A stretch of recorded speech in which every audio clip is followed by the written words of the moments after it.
Friends, it's 2025 and let's face it, things are a little messy. Remember that whole trade war thing between the US and China? Yeah, well, buckle up, Buttercup, because it's still raging like a dumpster fire at a Nickelback concert. It all started back in 2018, during the before times when Trump was just a reality TV host turned president. He slapped tariffs on Chinese goods, claiming unfair trade practices and intellectual property theft. Basically, he accused China of ripping off American ideas, and nobody likes a copycat. China, not one to take a punch sitting down, retaliated with its own set of tariffs on US goods. It was like watching two toddlers fight over a broken toy, except the toddlers were economic superpowers and the toy was worth trillions of dollars. And so began the trade war, a tit-for-tat exchange of economic sanctions that has dragged on longer than a season of The Bachelor. Spoiler alert, nobody wins in a trade war, except maybe the people who sell those little American flag pins. Now let's talk tariffs. What are they? Well, imagine you're at a buffet, right? You load up your plate with all the good stuff, noodles, dumplings, maybe some General Tso's chicken. But then, just as you're about to dig in, the buffet manager shows up and says, "That'll be an extra 25% because you got that food from the China section." That, my friends, is a tariff. It's basically a tax on imported goods designed to make them more expensive and less appealing to consumers. The idea is that if Chinese products become more expensive, Americans will buy more American-made goods. Of course, in reality, it's not that simple. Tariffs drive up prices for everyone, including American businesses and consumers. And they can hurt American exporters too, if China decides to retaliate. Which, spoiler alert, they did.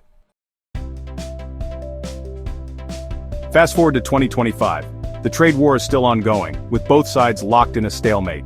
Tariffs remain high, with the US slapping a whopping 145% on some Chinese goods, and China retaliating with 125% tariffs on some US products. It's like a game of economic chicken, and nobody's blinking.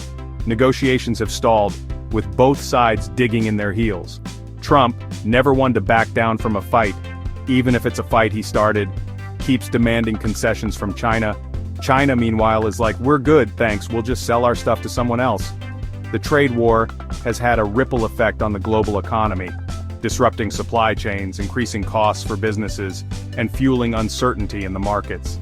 It's like a bad case of economic indigestion, and nobody's found the antacid yet. So, who's winning this trade war? The short answer is, nobody. It's a lose-lose situation for both the US and China, and the rest of the world is caught in the crossfire.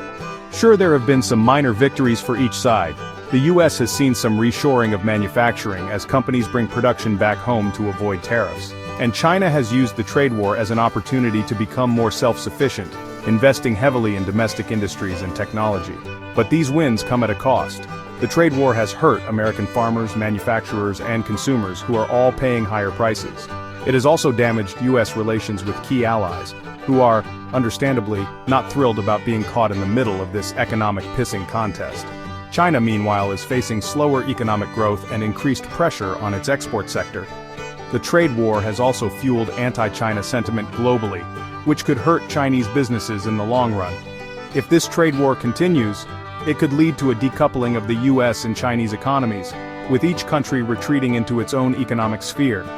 This would be a disaster for the global economy, as it would stifle innovation, reduce competition, and lead to higher prices for everyone. So, what's the solution? Well, it's not rocket science. Both sides need to come to the negotiating table, put their egos aside, and work out a deal that benefits everyone. Until then, we're all stuck in this economic purgatory, waiting for the trade war to end.